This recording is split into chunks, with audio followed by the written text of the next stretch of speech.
Hello, welcome to another session of Learn with Veer Saga.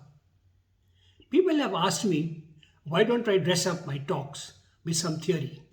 My answer to that is because I do not know any theory.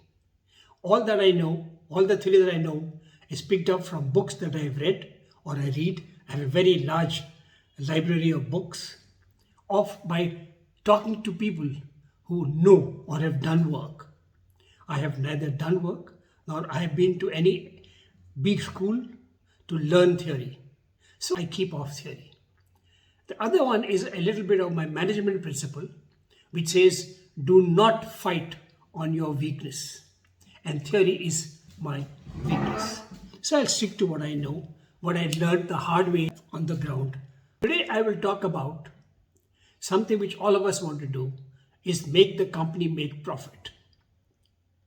If it's a new company, a startup, that's one story. If it's a regular company, again, it's another story. But generally, every company wants to make profit. And to do that, they all start with what's known as a business plan. Business plan is a wonderful document. It's a great document for creating a delusion because it's based on imagination. It's based on your expectations, your assumptions of what is likely to happen. And once you have decided on those assumptions, they look as if they are in stone and the entire thing flows from there. And with the help of spreadsheets, right, you create lovely business plans and churn out numbers. And one starts a business plan with the assumption of growth, that we will be so big. We will hit this number. And once you've got that, then from there you draw out saying for hitting this number, I need this infrastructure. Not just people, but backup, support staff, space, electricity, all these cost money. And India you need to build that up. So what do? You build an infrastructure and a support structure based on expectations, on hope, on your imagination, that this is what I'm going to do. And the actuals do not come near that. When the actuals do not come near that, the overheads, the support structure will kill you. And unfortunately, the pressure of that then goes on the staff line function. But these guys are delivering. Say, get more, produce more, sell more, get more, produce more, sell more. You can produce more, you can sell more. But there's a limit to what you can produce or sell, or what you can sell. So once you reach that, your infrastructure starts to hurt you. For example, I had a company, I still have, Selectronics, which does legal back office. When I started, we had about 450 people. It was great. And then I sat down, created lovely business plans for an industry I have no clue about, because we do not know what is the market size, we don't know what's the customer, whether it'll take off or not, but we imagined, we assumed on behalf of the customer that he or she will behave like this, and therefore this is what we will do, and we projected forwards. And based on that, we created an infrastructure. We took up a building, 3-floor building, a lot of space to sit in 600 people. We took support staff, we applied for power. The issue is, if you apply for a power which is what you need just now, and then you want to grow and you want more power, it's almost impossible to get the extension. So what do? You take the maximum that you will need ever time in your life and take it now. And then you pay for that, even though you may not use it. So you build up an infrastructure, a staff function, a support function. And then you start producing.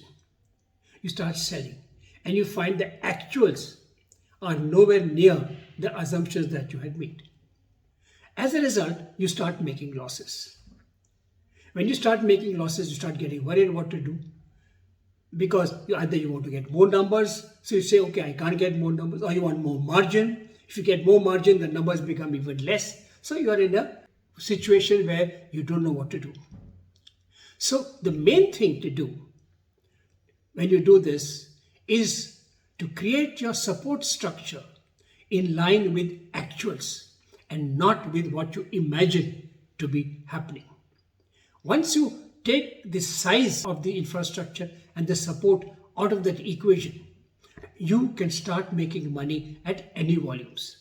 One says, oh, we have an overhead of 1,000, but we're only doing 500 or 400, and therefore we're not making money. But when we do hit 4,000, we will make money. That we will see. When you make 1,000, get infrastructure for 1,000. But when you're doing 500 or 400, keep an infrastructure and support for 400. Once you bring down your overheads and your support structure to your actuals and not to your imagination, you will find, and once you take this whole size out of the equation, you can make profit at any volume. When in Selectronic, we had this delusions of grandeur. We had 400, 500 people. We built a 3-floor building. We had a lot of staff for doing all this, did a bus service. And then we ultimately found that we are not even hitting output of 60 to 80. We had 150 people, support structure for 450 people, and you're doing about 50 to 60 people, and we are making losses. Whatever do, you're making losses. Then we reduced the people and took it to 60 to 80, but still making losses. Till one fine day, it struck me, okay, all this is not producing anything, it's causing me costs. So once we cut the infrastructure down, took out all the ego out of the equation, that I am, operating such a big office, I have a big thing, took all that ego out of the equation and created a smaller organization in terms of space, in terms of power utilization, in terms of support structure. Then suddenly we started making money because the same number of 60 people are now supporting much less people. So we have to make sure that the teeth to tail ratio is under control. Today, for example, I do not have, except me and maybe the accountant. Well, I don't count myself because I do get revenue. Except me and my accountant, everybody is revenue generating. In the sense, all of them are producing outputs. There are hardly any overheads. We got just enough space to keep these people. We got enough power to feed these people. And once you have done that, we are now making money. So the simple theory is that cut down your overhead, your support structure to what you are doing and not you think you want to do or what you plan to do. And don't, for God's sake, make a business plan on an industry of which you do not know the customer, the profit, the technology. Business plan is a great thing for a running standard company with known customer base, known placing. But for a new thing of startups, business plan is an albatross around your neck. Right? This is a very dangerous subject. All VCs will jump after me for saying, because they all want business plan, and I will talk about business plan and business plan in another talk. Till that time, I just want to leave you with a thought that if you want to make money, don't start cutting people down. Have enough people that you need to produce. Cut down people who are not actually adding to the volume. The staff function you reduce to the minimum possible. The structure, the space, the power, all that show of grandeur, right? Must have a big office, must have a big conference room, etc. You cut that down to size, and you will find once you take volume out of that equation, you will make money at any stage. With that, it's Veer Sagar saying thank you till we meet next time. Bye-bye.